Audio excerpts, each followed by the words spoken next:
Hi everyone, it's Moha. Today I will do a review for you of the Spiral Tarot Companion book by Kay Stevenson. This is a book I got secondhand, and it goes with the Spiral Tarot, also by Kay Stevenson. But the deck itself does not come with this book. It comes with a little white book, which is just very brief descriptions of the cards. However, this book is actually out of print, I believe.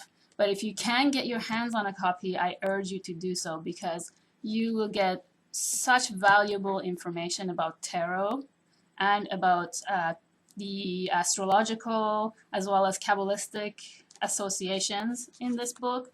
And you will learn a lot about mythologies of different parts of the world. I found this book a great addition to my tarot book collections, regardless of whether or not you're in love with a deck or whether or not you have it. I think this book is very, very valuable.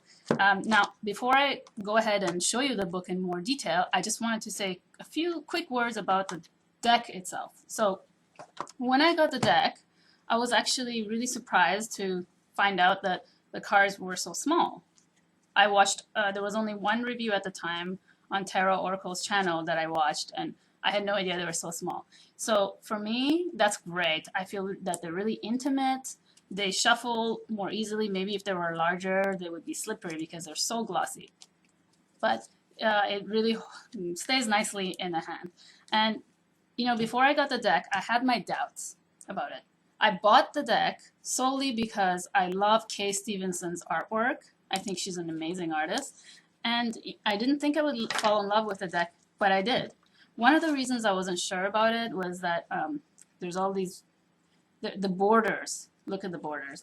When I saw them on video, the border on camera, the borders were really not attractive to me. They have this really tacky kind of, I don't know, weird color, purple. I was thinking it's too much and it's too busy. Why did they do that?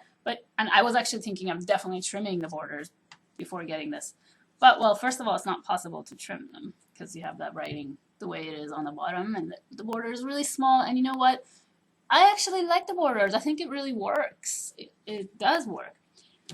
The other reason I wasn't sure about getting this deck was that I fell in love with the major arcana. I just love the depth and the beauty and the amount of richness and the symbology you get in the major arcana of this deck. Fell in love with it, absolutely gorgeous. But not so much the minor arcana. I found them too simplistic, and I wasn't sure. But let me tell you, I actually love this deck now. I think that yes, it's true that the minor arcana, they are more simplistic compared to the major arcana. And I think the reason she did that is just basically, oh, by the way, the court cards are really nice. They're not simple. They're really nice. I think the reason she did that is because she just wanted to stick to the idea of the minor arcana being our everyday events. Not that they're less important, but what I love about the minor arcana images is that they're still really beautiful paintings. They're very fluid. The colors are so vibrant. I just wanted to stress on that, you guys. If it doesn't look on camera as vibrant as you think they might, well, they are so rich, so saturated, so vivid. It's amazing. And even though they're small, you can still, because of the really amazing quality of the images, you can still see all the details in the major arcana cards. Let's see. You can still see it doesn't take away the borders, or the size does not take away, in my opinion. I have some of Kay Stevenson's, the other decks that she makes, and some of the cards are larger in those decks, but I still feel like it's hard to see details in those images, but definitely not in these. Another reason why I think this is great is that the images are really flexible to reading intuitively, as well if you're someone who likes the Rider-Waite Smith system associations and meanings.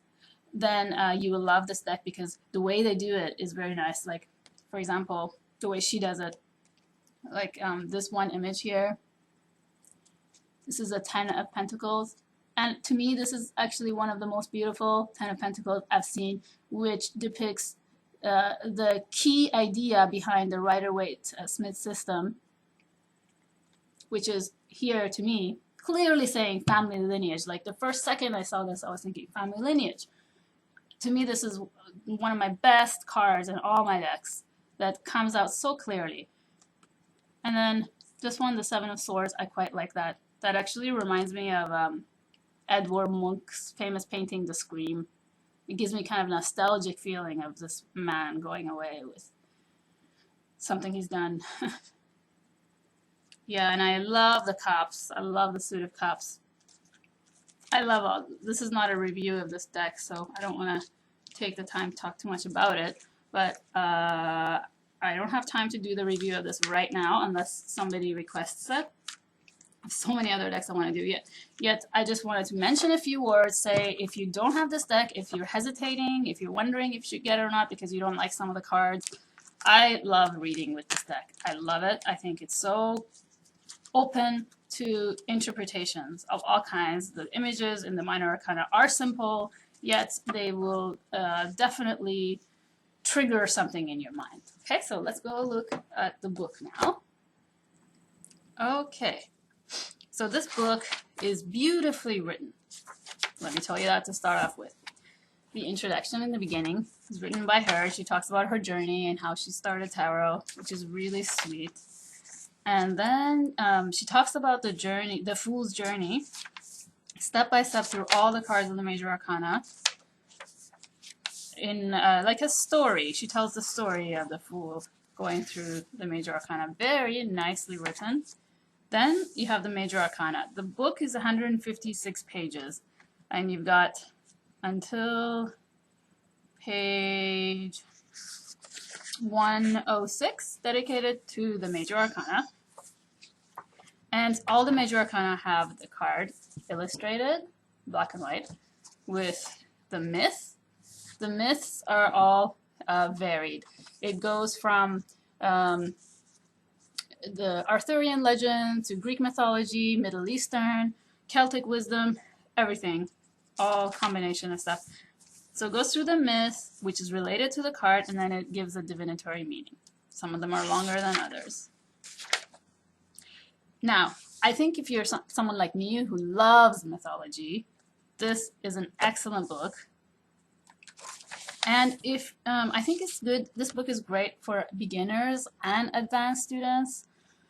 Basically all students of tarot, because for beginners especially, it's great when you have a story linked to the card. So instead of memorizing, this is really great because you can just learn about the card in a different way. Stories are very powerful for our memories and for our mind, so we can link and associate. The card has a lot of symbolic meaning, and she gets into it in a lot more detail in the book than in the little white book, so it's worth it to get this.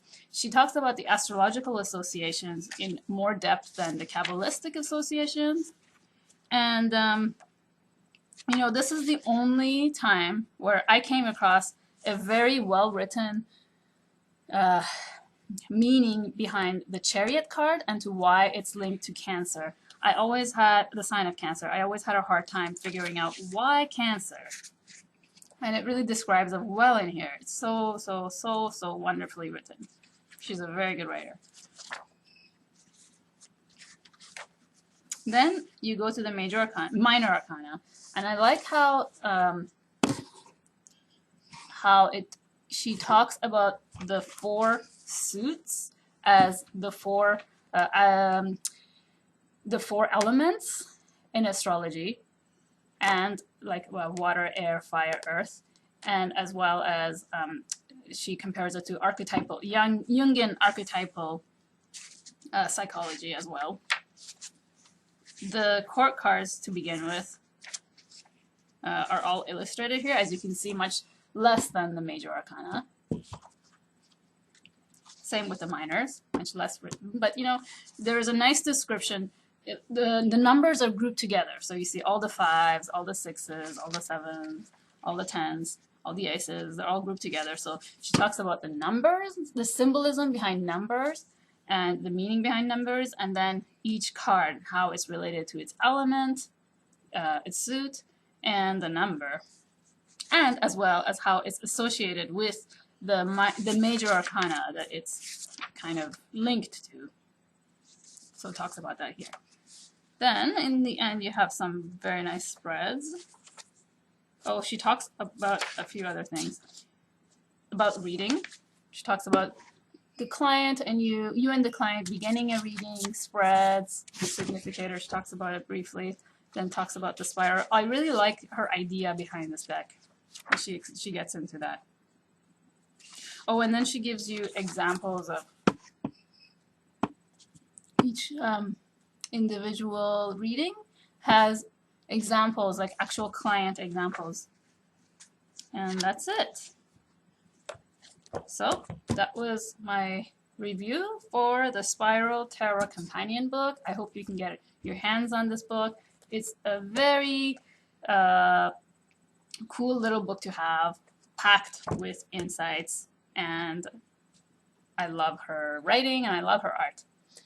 Thanks guys for watching. See you in the next videos. Bye.